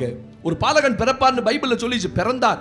ஆனா பழைய ஏற்பாட்டில் அவருக்கு பெயர் வைக்கப்படல. ஆமென். ஒரு பாலகன் பிறப்பார். பிறக்கிறதுக்கு முன்னாடி என்ன பிள்ளைன்னு தெரியாது இல்ல. ஸ்தோத்திரம். ஆண் பிள்ளை பிறக்குமா பெண் பிள்ளை பிறக்குமா? ஆனா அங்க சொல்றாரு ஒரு பாலகன், ஒரு ஆம்பளை பிள்ளை பிறக்கும். ஆனா அவருக்கு பெயர் வைக்கல. அவர் எப்படி இருப்பாருன்னு தான் சொல்லப்படுது. அவர் அதிசயமானவர், ஆலோசனை கர்த்தர், வல்லமையுள்ள தேவன், நித்திய பிதா. அவருடைய தெய்வீகத்துவத்தை குறித்தது. ஆனா அவருக்கு என்ன பேர் அப்படின்னு பைபிள்ல புதிய ஏற்பாட்டில் தான் சொல்லப்பட்டது. ஒருத்தன் ஏரோது சொல்றான் அவர் கிறிஸ்துவானவர்ன்றான். இங்க தேவதூதன் மரியாதை சொல்றான் உனக்கு ஒரு பிள்ளை பிறக்கும், அவருக்கு என்னன்னு பேர் வை. சில இயேசுன்னு பேர் வைக்க பயப்படுவாங்க. ஆனா நிறைய பாஸ்டர்ஸ் வந்து இயேசுன்னு பேர் வச்சிருக்காங்க. இயேசு அடியான், இயேசு பிரகாசம், அப்படி நிறைய பேர் வச்சிருக்காங்க. ஏன்னா அவரை போல பாடு நம்மளால அனுபவிக்க முடியாதுப்பா, அதனால ஏற்கனவே வாழ்க்கை பாடா இருக்கு, இதுல இயேசுன்னு வேற பேர் வச்சா ஸ்தோத்திரம். ஆனா இயேசுன்றதுக்கு அர்த்தம் என்ன? வாசிங்கள் என்னோடு கூட. இயேசு என்பதுக்கு அர்த்தத்தை வேதத்துல நமக்காக சொல்லப்பட்டது. ஆண்டவருக்கு மகிமை. மத்தேயு 1:21 இவ்விதமாக சொல்லப்பட்டிருக்கிறது. Matthew chapter 1 verse Gospel book of Matthew chapter 1 verse 21. 1:21 மத்தேயுல சொல்லப்பட்டிருக்கிறது. அவள் ஒரு குமாரனை பெறுவாள், அவருக்கு இயேசு என்று பெயரிடுவாயாக. ஏனெனில் கவனிங்க, ஏனெனில் அவர் தமது ஜனங்களின் பாவங்களை நீக்கி அவர்களை ரட்சிப்பார். ரட்சகர் என்று அர்த்தமாம். ஆமென் சொல்லுங்க பாப்போம். கிறிஸ்து என்பது ஹல்லேலூயா, ஆண்டவருக்கு மகிமை. கிறிஸ்து என்பதற்கு அபிஷேகம் பண்ணப்பட்டவர், இயேசு என்பதற்கு ரட்சிக்கிறவர் என்ற அர்த்தம். ஆண்டவருடைய பெயர்ல, அவர் பெயர்லேயே அர்த்தங்கள் கொடுக்கப்பட்டது. மனுக்குலத்தை ரட்சிப்பதற்காக, மனுஷருடைய பாவங்களை நீக்கி நம்மை ரட்சிப்பதற்காக வந்தார். அதுதான் இயேசுன்ற பெயருக்கு அர்த்தம். ஹல்லேலூயா, ஹல்லேலூயா. இயேசுன்னு என்ன அர்த்தம்? பாவங்களை நீக்கி ரட்சிக்கிறவர். சாதாரண ரட்சகரா உலகத்தில் வரல. இஸ்ரவேலர்கள் அவரை சாதாரண ரட்சகரா தான் பார்த்தான். எப்படியாவது ரோமர்கிட்ட எங்களை விடுதலையாக்கணும். ஏன்னா பல ரட்சகர்களை பைபிள்ல ஆண்டவர் அவ்வப்போது எழுப்பிக் கொண்டே இருந்தார். தூங்குறவங்கள இப்ப எழுப்பணும் போல, பக்கத்தில் தட்டி விடுங்க, கொட்டாயெல்லாம் விடாதீங்க, ரொம்ப குளிர்தா இல்ல. நான் நினைச்ச காலையில மழை வரும்போது ஆண்டவரே ஸ்தோத்திரம், பனியே இல்லாத ஒரு மழை வந்து பனி இருக்காது. இப்போ பனி வந்துச்சுன்னா வரமாட்டீங்க, சோத்திரம். எல்லாரும் சொட்டர் போட்டு வந்திருப்போம், உங்க ட்ரெஸ் எல்லாம் தெரிஞ்சிருக்காது, சோத்திரம். அல்லேலூயா. மழை வந்தனால இப்ப என்ன இல்லை, பனி இல்லை. சரி, தேவன் எல்லாத்தையும் ஒரு நன்மைக்காக தான் செய்வார். மழையை ஏன் ஆண்டவரே அனுப்புறீங்க? அடுத்த சத்தம், ஏப்பா மழை வந்துச்சுன்னா பனி இருக்காதுப்பா. இயேசு என்றால் ஜனங்களின் பாவங்களை, ஏன்னா இந்த யூதர்கள் இயேசு என்ற பெயர் எதற்காக கொடுக்கப்பட்டது தெரியுமா? இந்த இயேசு என்பது எதற்காக? அவங்க எதிர்பார்த்த அந்த ரட்சகர் வேறு. யூதர்கள் ஒரு ரட்சகரை எதிர்பார்த்தார்கள். என்ன ரட்சகர்? எங்கள் இந்த பூமியில ஒரு பெரிய யூதர்களுக்குன்னு ஒரு சாம்ராஜ்யத்தை நிறுவனம், யூதர்களுக்கு ஒரு தனி நாடு வரணும். ஏன்னா அது வரைக்கும் இந்த யூதர்கள் ஒவ்வொரு காலகட்டத்திலுமே ஒவ்வொருத்தருக்கிட்டையும் அடிமையா இருந்தாங்க. நீங்க பைபிள்ல பாருங்க, முதல்ல எகிப்தில் அடிமையா இருந்தாங்க, பிறகு பாபிலோன்ல அடிமையா இருந்தாங்க, அப்புறம் பெலிஸ்தியர் அடிமைப்படுத்தினார்கள், மீதியானியர்கள் அடிமைப்படுத்தினார். இப்படி ஒவ்வொரு காலகட்டத்திலுமே பைபிளுடைய காலகட்டங்கள்ல இஸ்ரவேலர்கள் அடிமைத்தனத்திலே வந்தார்கள். அப்ப இந்த யூதர்களுக்கு ஒரு எண்ணம், எப்படியாவது மேசியா வந்து எங்களை காப்பாத்தி கடைசியா ஆண்டவர் வரும்போது ரோம சாம்ராஜ்யம் இந்த உலகத்தை ஆண்டு கொண்டிருந்தது. ரோமர்கள் தான் அங்கங்க பொந்திய பிலாத்து, ஏரோது, இவர்கள்லாம் யாரு? ரோமர்களுடைய ஏஜென்ட்ஸ். இவங்கெல்லாம் அவங்க அந்தந்த ப்ரொவிஷன்ஸ்க்கு அந்தந்த ஏரியாவுக்கு ஒரு ஆளுகை செய்கிறவர்களா இருந்தாங்க. அப்ப இந்த யூதர்கள் எப்படியாவது விடுதலை வாங்கணும், எப்படியாவது இந்த ரோமர்கள் இருந்து வெளியே வரணும், யூதர்களுக்கு ஒரு தனி சாம்ராஜ்யம், அந்த ரட்சகரை எதிர்பார்த்தாங்க. அப்ப எந்த ரட்சகர் வருவாரு, யுத்தம் பண்ணுவாரு, பட திரட்டுவாரு, எங்களுக்கெல்லாம் யுத்தம் கற்றுக் கொடுப்பாரு, நாங்கெல்லாம் போய் ஜெயிப்போம், யூதர்களுக்கு தனி நாடு வரும். ஆனா இந்த ரட்சகர் ஆன்மீக ரட்சகர், உலக பிரகாரமான ரட்சகர் அல்ல. ஒரு ஆமென் சொல்லுங்க பாப்போம். அல்லேலூயா. ஆமா, இவர்களை ரட்சிக்க வருவார் என்று எதிர்பார்த்து, அதனால தான் யூதர்கள் அவரை ஏற்றுக்கொள்ளல. அவங்க எதிர்பார்த்த மாதிரி அவங்க இல்ல. இவங்க எதிர்பார்த்த மேசியா வேறு, அவர் வந்து செயல்பட்ட விதம் வேறு. ஒரு தான் ஆமென்றீங்க. ஹல்லேலூயா. உங்க வாழ்க்கையில் ஆண்டவர் இப்ப எப்படி இருக்கிறார்? சிலருக்கு இயேசு பொருளாதாரத்தை ஆசீர்வதிக்கிற ஒரு கடவுளா இருக்கிறார். இயேசு கிட்ட போனா, ஆண்டவர்கிட்ட போனா பெரிய பணக்காரன் ஆயிடலாம். அப்படியா? பெரிய பணக்காரன் ஆயிடலாமா? தருவார். ஏன்னா அவர் ஐஸ்வர்யனாக்குகிற தேவன். ஆமென். அவரை போல ஐஸ்வர்யம் கொடுக்கறதுக்கு ஒருத்தருமே இல்லை. நீ கையை ஊத்தினா இன்னைக்கு ஐஸ்வர்யம் வரும். ஆமென். ஹல்லேலூயா. நம்பிக்கை தாங்க, விசுவாசம் தானே வாழ்க்கை, விசுவாசம் தானே வாழ்க்கை. ஸ்தோத்திரம். நான் அப்படின்னு சொல்லியே காலத்தை ஓட்டிகிட்டே இருக்கிறீங்க. சொல்லுங்க, எங்கள் அப்பா பெரிய ஆளுங்க, உங்களுக்கு தெரியுமா? யார்கிட்டயா சொல்லியிருக்கீங்களா? ஒரு ஒரு ஊழியத்துக்கு போயிருந்தேன், என்னை பாச கூப்பிட்டு போயிட்டு இருக்காரு. மலேசியாவில் இறங்கணுன்னு, மலேசியா இறங்கணும், ஒரு பாஸ் வந்து என்னை பிக்கப் பண்ணிட்டு போறாரு. இப்படியே பிக்கப் பண்ணிட்டு போயிட்டு அப்படியே பெரிய பெரிய கட்டணம். அப்போ தான் ஃபஸ்ட் டைம் பார்க்குறேன். சொல்லு, இதெல்லாம் எங்கள் அப்பாவுது அப்படின்னாரு. அப்பா, நான் பார்த்துட்டு எப்போ பெரிய ஆள் போல வந்தாலும் எவ்வளோ பெரிய சொத்து வச்சிருக்கிறாரு. போக போக சொல்லிகிட்டே இருக்கு, இது எங்கள் அப்பாவு தான் தெரியுமா, இந்த பக்கம் பாருங்க, இந்த அப்படியே லேண்டெல்லாம் எங்கள் அப்பாவு தான். கடைசியில் இறங்கணும்னு சொல்றாரு, எல்லாம் எங்கள் ஏசப்பாவுதுன்றாரு. உண்மைதானே? பூமியில் தகப்பம் இல்லையே, அவர் நினைச்சா யாருக்கு வேணா கொடுக்கலாமே. அப்ப ஆண்டவர் ஆசீர்வதிக்க. அப்ப நம்ம எப்படி எதிர்பார்க்கிறோம்? இயேசு இன்னைக்கு எதிர்பார்த்து எப்படி இயேசுவை எதிர்பார்த்து வந்தீங்க? சபைக்குள்ள எப்படி வராங்க? சில சுகமாக்கணும் வராங்க, சில விடுதலையாக்கணும் வராங்க, சில ஐஸ்வர்யத்துக்கு வராங்க. ஆண்டவர்கிட்ட போன பெரிய ஆளாயிடலாம். அந்த ரட்சகர் அல்ல, வேறு எந்த ரட்சகனாலும் ரட்சிக்க முடியாத ஒரு ஆன்மீக ரட்சகத்தை நமக்கு கொடுத்திருக்கிறார். ஆமென். நீ பரலோகம் ஐஸ்வர்யத்தை வச்சுட்டு ஒன்றும் செய்ய முடியாது. இந்த ரட்சிப்பை, ஜனங்களின் பாவங்களை நீக்கி ரட்சிக்கிற ரட்சகர், அந்த ரட்சகரை நீங்களும் நான் அறிந்திருக்கிறோம். அதனாலதான் யூதர்கள் இயேசுவை தள்ளினாங்க, வேணான்னு. போப்பா நீ வேண்டாம், இப்படி ஒரு ரட்சகர் எங்களுக்கு தேவையில்லை. ஸ்தோத்திரம். நாங்க எதிர்பார்த்த ரட்சகரை போல வர வேண்டும். கடைசி வரைக்கும் அவர் அப்படி வரல. ஆமென். தனக்கு நானும் சொன்னேன், இந்த ராஜ்யம் இந்த உலகத்துக்குரிய ராஜ்யம், என் ராஜ்யம் இந்த உலகத்துக்குரிய ராஜ்யம் அல்ல, அது பரலோக ராஜ்யம். ஆமென். அதனாலதான் இயேசுவை அவர்கள் தள்ளினார்கள். யூதர்கள் தள்ளின இயேசுவை புறஜாதிகள் பிடித்துக் கொண்டார்கள். எங்களுக்கு அந்த ரட்சிப்பு வேணும், எங்க பாவங்களை நீக்கி ரட்சிக்கிற ரட்சகர் வேணும். ஆமென் சொல்லுங்க. உங்களுக்கு எந்த ரட்சகர் வேணும் இன்னைக்கு? ஐஸ்வர்யமாக்குற ரட்சகரா இல்லது பாவத்தை நீக்குகிற ரட்சகரா? என்னுடைய பாவத்தை நீக்கினா நான் பரலோகம் போகிற ஐஸ்வர்யவானா இருப்பேன். இந்த உலகத்தின் ஐஸ்வர்யவான் பரலோகத்துக்கு வர முடியாது. ஆனா நான் பரலோகத்துக்குரிய பிரஜையா இப்பவே நான் மாற்றப்பட்டு இருக்கிறேன். மூன்றாவது, இந்த ஆண்டவருக்கு என்ன பெயர் பைபிள்ல கொடுக்கப்பட்டிருக்கு? மத்தேயு 21:23 ஒரு பெயர் கொடுக்கப்பட்டிருக்கிறது. முதல்ல கிறிஸ்து, இரண்டாவது இயேசு, மூன்றாவது 1ஆம் அதிகாரம் 23ஆம் வசனத்தை வாசிக்கலாம். அவன் இதோ ஒரு கன்னிகை கர்ப்பவதியாகி ஒரு குமாரனை பெறுவாள், அவருக்கு இம்மானுவேல் என்று பெயரிடுவார்கள் என்று சொன்னான். இம்மானுவேல் என்பதற்கு தேவன் நம்மோடு இருக்கிறார் என்று அர்த்தமாம். ஆமென் சொல்லுங்க. இது தீர்க்கதரிசியின் மூலம் சொல்லப்பட்ட வார்த்தை. முதல்ல ஏரோது சொன்னா கிறிஸ்து என்று, இரண்டாவது காபிரியேல் தூதன் சொன்னா அவருக்கு இயேசு என்று, மூன்றாவது பழைய ஏற்பாட்டில் இருக்கிற தீர்க்க தரிசனத்தை எடுத்துக்காட்டி அந்த தீர்க்க தரிசனத்தின் வார்த்தையை பேசுகிறான். அவருக்கு ஒரு பாலகன் பிறப்பா, கன்னிகை கர்ப்பவதி ஆவாள், ஒரு குமாரனை, அவருக்கு என்ன பேரு? இம்மானுவேல். அப்பா, உங்களுக்காக ஒரு பாலகன் பிறப்பாரு. அந்த பாலகன் எப்படி இருப்பாரு? அவருக்கு பேர் என்ன தெரியுமா வைக்கணும்? இம்மானுவேல் என்று. பழைய ஏற்பாட்டில் இயேசு என்று கொடுக்கப்படல, இம்மானுவேல் என்று கொடுக்கப்பட்டிருக்கிறது. இம்மானுவேல் என்றால் தேவன். சொல்லுங்க, தேவன். அதுதான் யூதர்களுக்கு கொடுக்கப்பட்ட நல்ல வார்த்தை, புறஜாதிகளுக்கு கொடுக்கப்பட்ட ஒரு நம்பிக்கையான வார்த்தை. நீங்க தேடின கடவுள், ஸ்தோத்திரம், ஆசரிப்பு கூடாரத்தில் வருவார், ஆசரிப்பு கூடாரத்தில் எழுந்து போயிடுவார், கோபப்பட்டான்னு எந்திரிச்சு போயிடுவார், அவர் கூட இருக்க மாட்டார். பழைய ஏற்பாட்டில் இருக்கிற தேவன், அவர் வேண்டும் என்றால் வருவார், சந்திப்பார், செய்தியை சொல்லுவார், போயிடுவார். ஆனா பழைய ஏற்பாட்டில் சொல்லப்பட்ட இம்மானுவேல், பிதாவாகிய தேவன் சொல்றாரு, உங்களுக்கு ஒரு பாலகன் பிறந்தார் இல்லையா, அந்த பாலகன் பேர் தான் இம்மானுவேல். அந்த இம்மானுவேலுக்கு அர்த்தம் என்ன தெரியுமா? அவர் தேவன். அந்த தேவன் உங்களோடையே இருப்பார். கையை தட்டி கர்த்தர் நாமத்தை மகிமைப்படுத்துங்க பார்ப்போம். அந்த இம்மானுவேல் என்பதற்கு தேவன் நம்மோடு, உங்களோட இருக்காருப்பா. இருக்காரு இல்லையா? இருக்காரு இல்லையா? சந்தேகமா? சந்தேகமே பட வேண்டாம். என்றைக்கு ரட்சிக்கப்பட்டு ஆண்டவருக்கு உங்க வாழ்க்கையை ஒப்பு கொடுத்தீங்களோ அன்றைய நாள் முதல் அவர் நம்மோடு கூட தான் இருக்கிறார். இந்த இம்மானுவேல் உங்களை விட்டு போக மாட்டார். யூதர்கள் யோசித்தார்கள், நமக்கு ஒரு கடவுள் வேணும், ஆனா அந்த கடவுள் எப்படி இருப்பாரா? அவர் உங்களோடயே இருப்பார். ஸ்தோத்திரம்.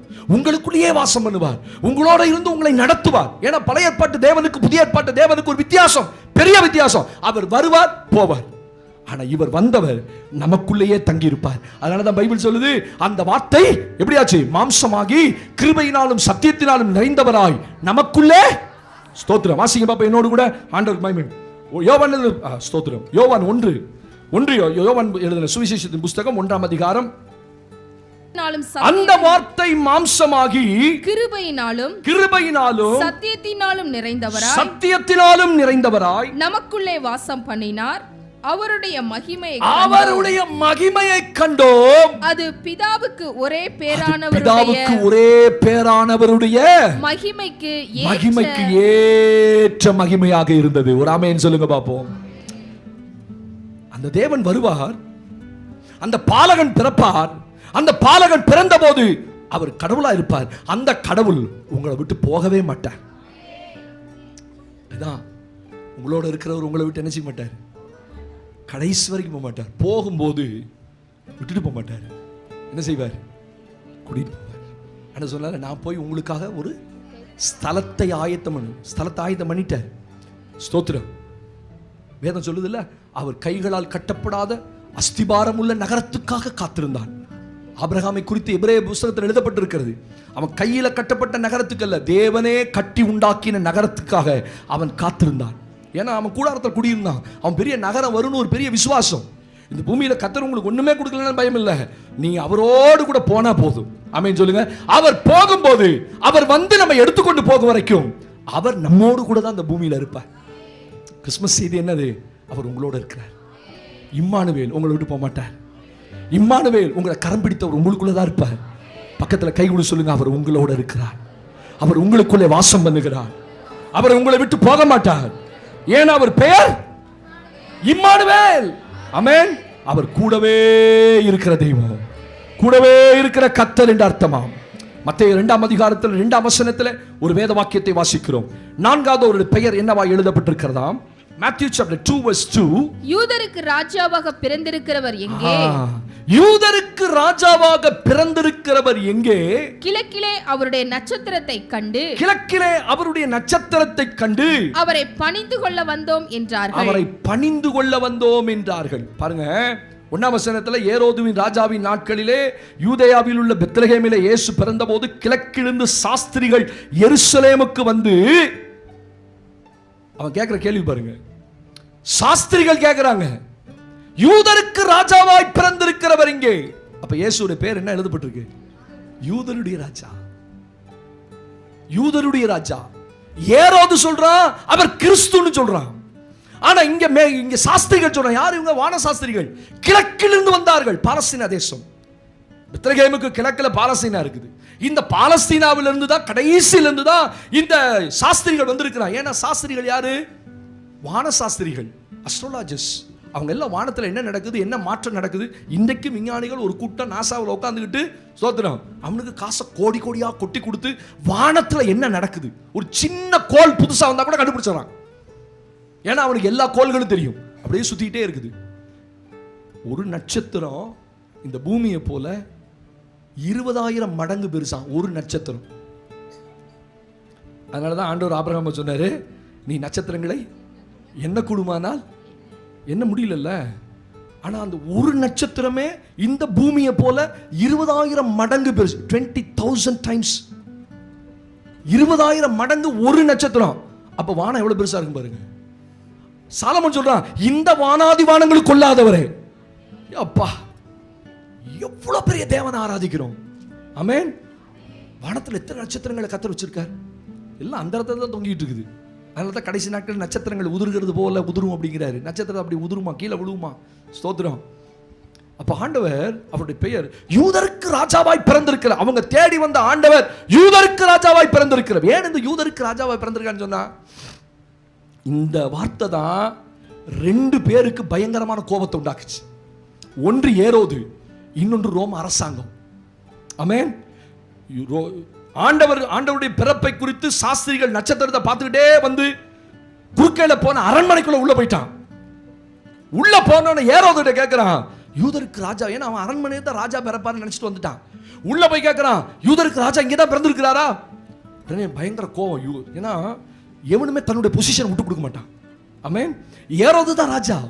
ஏரோது தான் அந்த பகுதியை ஆளுகை செய்யறான். இப்ப அவனுக்கு போட்டியாக ஒரு ராஜா இந்த யூதரை பிரிச்சுக்கிட்டு போய் தனக்கு விரோதமாக ஒரு ராஜ்யத்தை உண்டு பண்ணுவாரோ அப்படின்னு பயந்துதான் ஏரோது என்ன செய்யறான், அந்த பகுதியில் உள்ள எல்லா 2 வயதுக்குட்பட்ட எல்லா ஆண் பிள்ளைகளை கொல்றான். கொஞ்சீங்களா?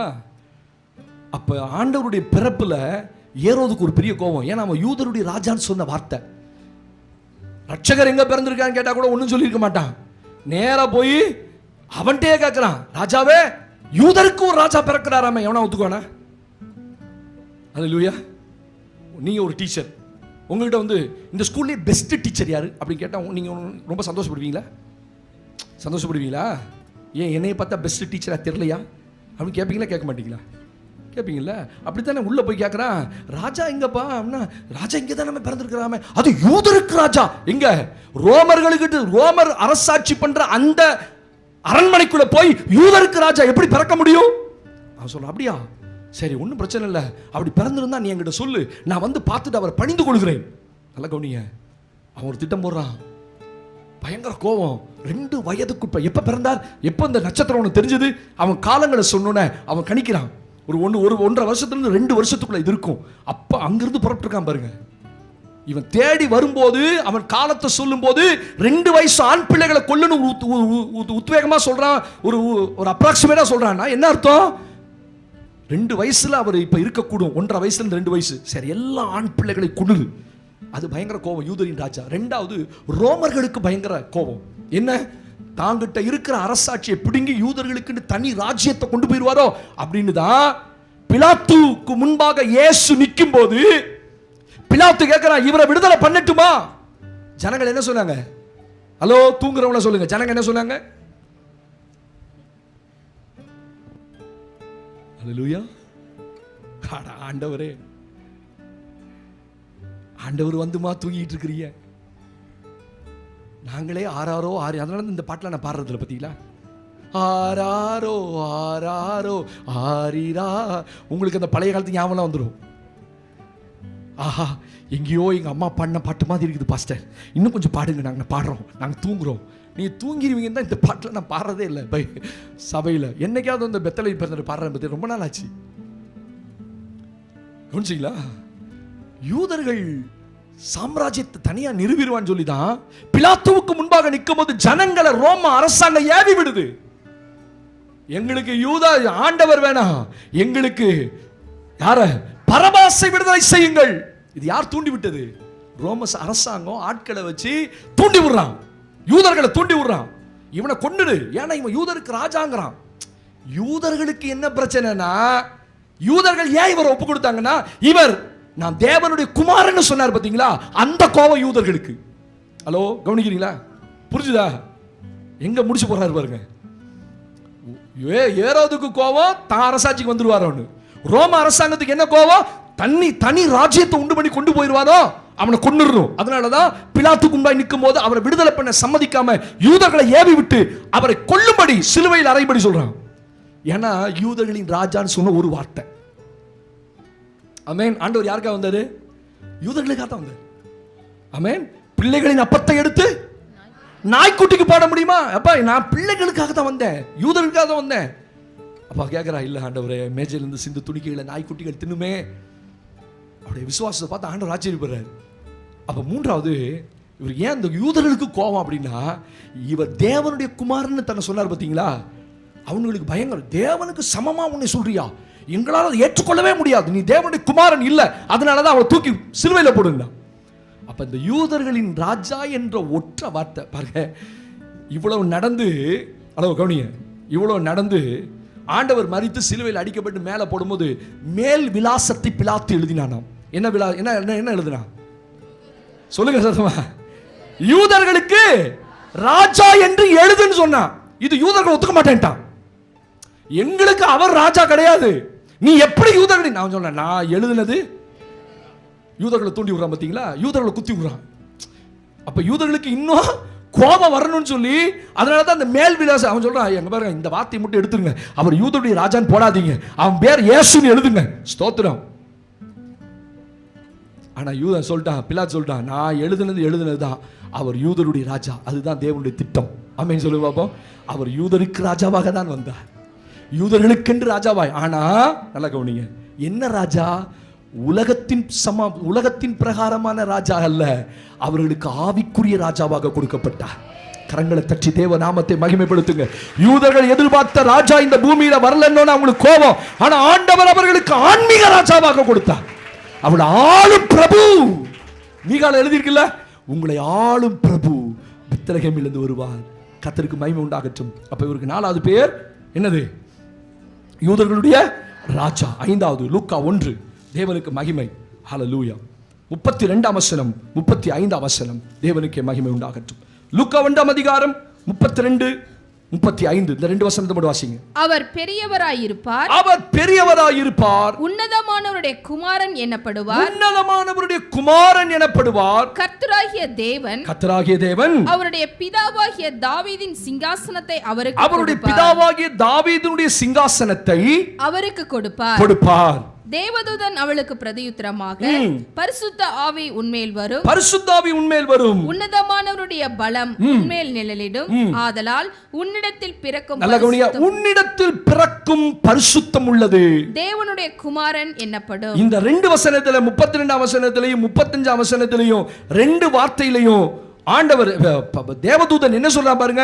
கர்த்தருக்கு மகிமை உண்டாகட்டும். இந்த 32ஆம் வசனத்துல அவர் தாவீதின் சிங்காசனம், அவர் பெரியவராயிருப்பார், உன்னதமானவருடைய குமாரன் எனப்படுவார். உன் குமாரன் இல்லப்பா. மரியாள்கிட்ட சொல்லும் போது, உனக்கு ஒரு பிள்ளை பிறக்கும், ஆனா அது ஒண்ணுது இல்லை. எப்படி இருக்கும்? உங்ககிட்ட பிறக்கிற பிள்ளைய, உனக்கு ஒரு பிள்ளை பிறக்கும், ஆனா அது ஒண்ணுது இல்லை அப்படின்னா ஒரு தாய்க்கு எப்படி இருக்கும்னு யோசிச்சு பாருங்க. உங்ககிட்ட பிறக்கிறது அது உன்னதமானவருடைய குமாரன் எனப்படும். 35ஆம் வசனத்தில் எழுதும் போது அது தேவனுடைய குமாரன் எனப்படும். ரெண்டு வார்த்தை சொல்றாரு. உன்னதமானவருடைய குமாரன், தேவனுடைய குமாரன். உங்கள்கிட்ட வரப்போற ஒரு சாதாரணமானவர் அல்லப்பா, அவர் பிறக்க போற ஒரு சாதாரணமானவர் அல்ல. இது தூதன் இங்க சொல்ற வார்த்தை, அவர் உன்னதமானவருடைய குமாரன், அவர் இந்த வார்த்தை தான் யூதர்களுக்கு பிடிக்கல. ஆமென். ஆனா புறஜாதிகளாகிய உங்களுக்கு எனக்கு அந்த வார்த்தை சந்தோஷமா இருக்கு. அவர் யாரு? அவர் தேவனுடைய குமாரன். தேவன் தம்முடைய ஒரே பேரான குமாரனை இந்த பூமிக்கு அனுப்பினார். He got a only begotten son. அப்படின்னா என்னதான்? அவருக்கு வேறு ஒரு குமாரன் இல்லை. அந்த ஒரே குமாரனை, தன் குமாரனை இந்த பூமியில் இருக்க ஒவ்வொருவருக்காக அனுப்பினார். ஆனா யூதர்கள் அவரை தேவனுடைய குமாரன் ஏற்றுக்கொள்ள அங்க எழுதும்போது கூட அவள் மரியாளின் குமாரன் என்று சொல்கிறார்கள். இவன் தச்சனுடைய குமாரன் அல்லவா? ஆண்டவரை பத்தி சொல்லும் போது அந்த ஊர்க்காரன் என்ன சொல்றா? ஹலோ, அவன் தச்சனுடைய குமாரன் அல்லவா? இவனுடைய சகோதரிகளும் சகோதரர்களும் இங்கே இருக்கிறார் அல்லவா? இவன் யோசேப்பின் குமாரன் அல்லவா? இவன் தச்சனுடைய குமாரன் அல்லவா? இவன் மரியாதை குமாரன். அது உலகத்தான் சொல்றது. ஆனா நீங்களும் நான் என்ன சொல்றோம்? இவர் தேவனுடைய குமாரன். ஹல்லேலூயா. இவர் உன்னதமானவருடைய குமாரன். ஹல்லேலூயா. அவர் தேவனுக்கு சமமாயிருந்தும், பைபிள் எவ்வளவு அட்டகாசமா சொல்லுது பாருங்க. அவர் சாதாரண, அவர் தேவனுக்கு சமமாயிருந்தும் அதை கொள்ளையாடின பொருளாக எண்ணாமல் தம்மை தாமே வெறுத்து அடிமையின் ரூபம் எடுத்து மனுஷ சாயலானார். அவர் தேவனுக்கு சமமா இருந்தாராம். ஆனா அதை பெருசா நினைக்கல. தம்மை தாமே வெறுத்து இந்த பூமியில மனுஷர் சாயலானார். ஆனா அவர் தேவன் தான். ஹல்லேலூயா. எப்படி பாஸ் அப்படி சொல்றீங்க? ஒன்னும் உலகத்தில் வாழ்ந்தா 100% மனுஷனா வாழணும், இல்ல 100% தெய்வமா வாழணும். ஆனா ஆண்டவர் 200% வாழ்ந்தார். 100% மனுஷனாவும் 100% தேவனாவும். ஏன்னா அவர் தெய்வமா இருந்தால் மரித்திருக்க முடியாது. மனுஷனா இருந்தனால தான் மரிச்சார். ஆமென் சொல்லுங்க பாப்போம். ஹல்லேலூயா. அவர் மனுஷனா இருந்தனால தான் மரித்தார். தேவனா இருந்தா மரிச்சிருக்க முடியாது. ஆனா அவர் தேவனா இருந்தனால தான் உயிர் தெழுந்த முடிந்தது. மனுஷனா இருந்தா உயிர் தெழுந்திருக்க முடியாது. அப்ப அவர் தேவனாயும் இருந்தார், மனிதனாயும் இருந்தார். அவர் உன்னதமானவருடைய குமாரன் எனப்பட்டார். ஹல்லேலூயா. அவர் மனுஷகுமாரன் அல்ல, அவர் தேவகுமாரனாய் இருந்தார். இன்னும் ஒரு வசனத்தை நான் வாசித்து கடந்து போகிறேன். தேவனுக்கு மகிமை உண்டாகட்டும். வாசியுங்கள் என்னோடு கூட. கர்த்தருடைய நாமத்தை நாம் உயர்த்த போகிறோம். லூக்கா எழுதின சுவிசேஷம் 2ஆம் அதிகாரம். அவருக்கு இன்னொரு பெயர் கொடுக்கப்பட்டிருக்கு பாருங்க. 2ஆம் அதிகாரம் லூக்கா 2.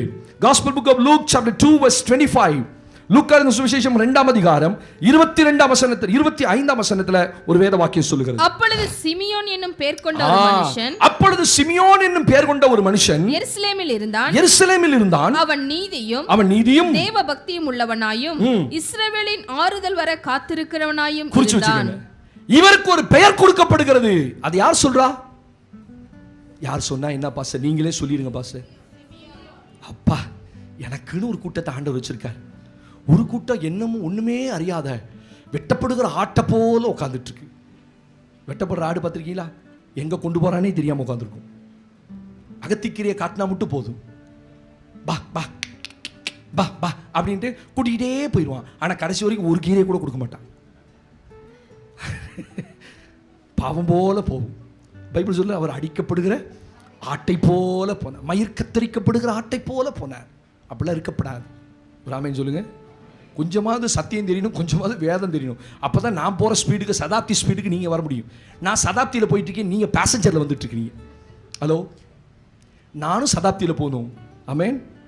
நீங்களும் வந்தே பாரத்தில் போகணும். கர்த்தாவே, நான் போகிற சதாப்தியில் நீங்கள் வரீங்க, நீங்கள் வந்தே பாரத்தில் போங்க. எருசலேமே ஒருவன் இருந்தான், அவனுக்கு சிமியோன் என்று பெயர். அந்த சிமியோன் அநேக வருஷங்கள் இயேசுடைய பிறப்புக்காக காத்துட்டு இருந்தான். பரிசுத்த ஆவி அவன்கிட்ட சொல்லியிருந்தார். அல்லேலூயா, அல்லேலூயா. பரிசுத்த ஆவி அவன்கிட்ட சொல்லியிருந்தார். நல்லா கவனிங்க. ஆவியானவர் அவன்கிட்ட ஏற்கனவே சொல்லியிருந்தார். என்ன அழகான வார்த்தை, உட்காந்து கவனிச்சு பாருங்களேன். ஆவியானவர் அவனோட பேசிட்டே இருந்தார்.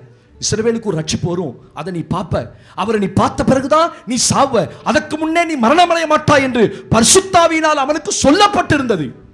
அவன் ஆவியின் ஏவுதலினால, பரிசுத்தாவியின் ஏவுதல் இருந்தால் தான் சபைக்கே வர முடியும். ஆமென். அப்படியே சபைக்குள்ள வந்தாலும் பெராக் பார்த்துட்டே இருக்கக்கூடாது. ஒரு ஆமென் சொல்லுங்க. அல்லேலூயா. நான் பார்த்துட்டே தான், கண்ணு எங்கே போகுது, எங்கே யாரை பார்க்குறீங்க, தோத்துறோம் தோத்துறோம் தோத்துறோம், அங்கிறதே பார்த்தாச்சு. முடிஞ்சோன்னு இந்த புடவையை பார்த்துடணும், முடிஞ்சோன்னு இந்த சட்டையை பார்த்துடணும். அல்லே ஓடியே போயிருங்க, காட்டாதீங்க. ஆண்டவரே, முடிஞ்சோன்னு வருவாங்க. நல்லா இருக்கா? அது நீங்கள் தயவுசு சொல்கிறேன், நல்லா இருக்குன்னு சொல்லிடுங்க. இல்லைன்னா இன்னைக்கு கிறிஸ்மஸ் மாதிரியே இருக்காது. உங்க பார்வைக்கு அது நல்லாவே இல்லைனாலும் சூப்பரா இருக்கு சிஸ்டர், சூப்பரா இருக்கு பிரதர் அப்படின்னீங்கன்னா அப்படியே பரப்ப ஆகாயத்துல. இதெல்லாம் வந்து சைக்காலஜிங்க. நான் பாருங்க இப்போ உட்காந்துட்டு என்ன சொல்ல பாருங்க, சூப்பரா இருக்குப்பா. அவங்க போகும்போது பாஸ்டே சொல்லிட்டார், பாஸ்டே. அப்ப நான் வேதனைப்படுத்த முடியும்? பிசாசு தான் வேதனைப்படுத்துவான். அவனே சொல்றான் இயேசுகிட்ட, என்னை வேதனைப்படுத்தவா வந்தீர் அப்படி. அது போல நான் வேதனைப்படுத்தணுமா அவங்கள? அவனுக்கு பாஸ்டே எப்படி சூப்பரா டால் மாதிரி இருக்க. இன்னைக்கு நாள் ஃபுல்லா கிறிஸ்மஸ் நல்லா இருக்கும். ஹலோ, நீங்களே அவனை அப்புறம் அப்புறம் சிஸ்டர் அப்படின்னா புரிஞ்சுக்கணும் இது எப்படி இருக்குன்னு கேட்பாங்க. ஹலோ, நீங்களே பார்த்து புரிஞ்சுக்கணும். இதெல்லாம் சைக்காலஜி. பரவாயில்ல நல்லா இருக்கேன் அப்படி சொல்லக்கூடாது. உங்களை எதுக்காக கேட்குறாங்கன்னு தெரிஞ்சுக்கணும். சூப்பராக இருக்கு இன்னைக்கு தானே கேட்குறாங்க, வருஷத்தில் ஒரு நாள் தானே கேட்குறாங்க. நீங்கள் சொல்லிட்டு போங்களேன், நல்லா இருக்குன்னு சொல்லுங்களேன். ராமன் சொல்லுங்க பாப்போம். அந்த டாப்பிக்கை விட்டேன். சரி, சிமியோன் ஆவியின் ஏவுதலினால், ஆவியானவர் ஏவனால சபைக்கே வர முடியும். ராமன் சொல்லுங்க பாப்போம். ஹல்லேலூயா. இன்னும் ஒரு 40 பேர் 30 பேர் வந்துருச்சு. நான் அப்போ சொன்னேன்ல 70 பேரை காணோன்னே 30 பேர் வந்துருச்சு. என் கண்ணு எனக்கு என்ன 40 தூங்கிட்டு இருக்கு. சோத்திரம். நான் இன்னொரு ஆராதனையை வைக்க முடியும். இந்த ஆவியின் ஏவுதல் இல்லைன்னா இன்னொரு ஆவி அவனை ஏவும். நீ படுத்துக்கோ படுத்துக்கோ படுத்துக்கோ. ஸ்தோத்திரம். அப்புறம் பாருங்க முழிச்சு 9, ஐயோ 9 மணி ஆச்சா, சரி பக்கத்தில் இருக்க எங்கேயா ஒரு சர்ச்சுக்கு போகலாம். அது விளங்குமா அந்த கிறிஸ்மஸ்? கேட்குறேன். இவன் ஆவியின் ஏவுதலினால எங்க வரான்? தேவாலயத்துக்கு வரான். சொல்லுங்க, தேவாலயத்துக்கு வரான். ஹல்லேலூயா. ஆவியின் ஏவுதல் இருந்தால் தான் தேவாலயத்துக்குள்ளே வர முடியும். நல்ல கவனிங்க. அப்படி ஆவியின் ஏவுதலினால உள்ள வந்தவன் கரெக்டா மரியாள் யோசேப்பும் தன் பிள்ளைக்கு விருத்த சேதனம் பண்ணும்படி 8ஆம் நாளிலே இயேசுவை கைகளிலே ஏந்தி கொண்டு ஸ்தோத்திரம் அந்த ஆலயத்துக்குள்ள வராங்க. பரிசுத்த ஆவியானவர் சொல்றாரு, நான் சொன்னேன்ல உனக்கு அந்த குழந்தை தான் இது. அவன் போய் தன் கைகளை கரெக்டா, ஏன்னா எத்தனையோ பிள்ளைங்க பேர் வைக்க வருவாங்க அந்த ஆலயத்துக்குள்ள. அப்ப சிமியோன் போய் இயேசுவை கைகளில் வாங்கி, ஸ்தோத்திரம், உம்முடைய ரட்சணியத்தை என் கண்கள் கண்டதே. அப்புறம் என்ன சொல்றாரு? இஸ்ரவேலிலே அந்த வசந்த வாசிங்க. இஸ்ரவேலின் ஆறுதல் வர இஸ்ரவேலுக்கு ஆறுதல் வர காத்திருக்கிறவனாயும் இருந்தான். அப்ப இயேசு அவருடைய பெயர் இஸ்ரவேலின் ஆறுதல். அவர் இஸ்ரவேலுக்கெல்லாம் எப்படி இருப்பாரு? அவர் ஏன் பிறந்தார் தெரியுமா? உங்களுக்கு எனக்கும் ஒரு ஆறுதலை கொடுக்கத்தான். இந்த உலகம் துக்கம் நிறைந்த உலகம், பாடுகள் நிறைஞ்ச உலகம். இந்த பாடுகள் நிறைஞ்ச உலகத்தில் அவர் எப்படி பிறந்தாரா? இஸ்ரவேலுக்கு ஆறுதல் வருவதற்கு. ஹல்லேலூயா. ஆண்டவர் உண்மையா உங்க உள்ளத்துல பிறந்திருந்தா இந்த நாள் கிறிஸ்மஸ் உங்களுக்கு ஒரு பெரிய ஆறுதலான கிறிஸ்மஸா இருக்கும். பயமுள்ள கிறிஸ்மஸா இருக்காது. ஏன்னா சிலருக்கு அது பயமா இருந்துச்சு. இயேசுடைய பிறப்பு சிலருக்கு பயமா இருந்தது. இயேசுடைய பிறப்பை கேட்டவுடனே சிலருக்கு கோபம் வந்தது. இயேசுடைய பிறப்பை கேட்ட உடனே சிலர் சீறிக்கொண்டு வந்தார்கள். பைபிள்ல இருக்கிறதெல்லாம் அவங்களுக்குலாம் பயங்கர ஆச்சரியம். ஆனா நமக்கு மட்டும்தான் இது ஒரு சமாதானம் உள்ள கிறிஸ்மஸ். அவர் இஸ்ரவேலின் ஆறுதல் வருகிறது காத்திருந்தார். அவர் பேரை இஸ்ரவேலின் ஆறுதல். ஹல்லேலூயா. கடைசி ஒரு வசனம் என்னோடு வாசிங்கள், நான் வாசித்து முடிக்கிறேன். லூக்கா தேவனுக்கு மகிமை 2ஆம் அதிகாரம் 30ஆம் வசனத்தை வாசித்து நான் முடிக்கிறேன். புறஜாதிகளுக்கு பிரகாசிக்கிற ஒளியாய், புறஜாதிகளுக்கு பிரகாசிக்கிற ஒளியாகவும் உம்முடைய ஜனமாகிய இஸ்ரவேலுக்கு மகிமையாகவும், உம்முடைய ஜனமாகிய இஸ்ரவேலுக்கு மகிமையாகவும். அடுத்தது 34. பின்னும் சிமியோன் அவர்களை ஆசீர்வதித்து அவருடைய தாயாகிய மரியாளை நோக்கி இதோ அநேகருடைய இருதய சிந்தைகள் வெளிப்படத்தக்கதாக இஸ்ரவேலில் அநேகர் விழுகிறதற்கும் எழுந்திருக்கிறதற்கும் விரோதமாக பேசப்படும்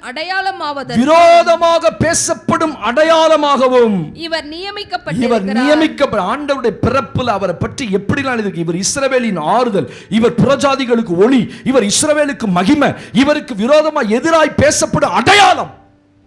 ஆண்டவருடைய பேர் பாரு நிறைய இருக்கு. கிட்டத்தட்ட நான் வாசித்ததுல எனக்கு ஒரு 17 பேர் கிடைச்சது. இன்னும் பாருங்க, மரியாள் சொல்ற ரபூனி, அவளுக்கு ஒரு பேர் வைக்கிறார். ஆனா இயேசுடைய பிறப்புல அர்த்தம் என்ன அப்படின்னா, அவர் இஸ்ரவேலுக்கு மகிமையாக இருப்பார். ஒரு ஆமென் சொல்லுங்க. இந்த ஆண்டவர் தான் உங்க வாழ்க்கையின் மகிமை. அல்லேலூயா. இந்த மகிமை உங்க மேல இருக்கிறனால தான், இருக்கிற வரைக்கும் தான் இந்த செழிப்பு, இந்த ஆர்ப்பாட்டம், இந்த ஆரவாரம், இந்த கிறிஸ்தவ வாழ்க்கையினுடைய நம்பிக்கை, மகிழ்ச்சி எல்லாமே அந்த மகிமை தான் என் மேல இருக்கிறனால தான் இது. அவர் உங்க மேல எப்படி இருக்கிறாரு? மகிமையா இருக்கிறார். அவர் இஸ்ரவேலின் மகிமை. அவர் எதிராய் பேசப்படும் அடையாளம். அவருக்கு ஆதரவா இருந்தா ஆதரவா பேசுவான். ஆனா இயேசுவுக்கு அநேகர் எதிராய் பேசினார்கள். ஏன்னா அவருடைய வாழ்க்கையில இயேசு ஸ்தோத்திரம் பயங்கரமானவரா தெரிஞ்சாங்க. அதனால தான் அவருக்கு விரோதமா பேசினாங்க. வேதம் சொல்லுகிறது அவர் புறஜாதிகளுக்கு ஒளி. அந்த ஒளி தான் இன்னைக்கு எனக்கு கிடைச்சது. ஆமென் சொல்லுங்க. உங்களுக்கு எனக்கு கிடைக்கும். நீங்க நான் யூதர் இல்லையே, நீங்களும் நான் யூதர் கிடையாதே, யூத கோத்திரத்தில் பிறக்கலையே.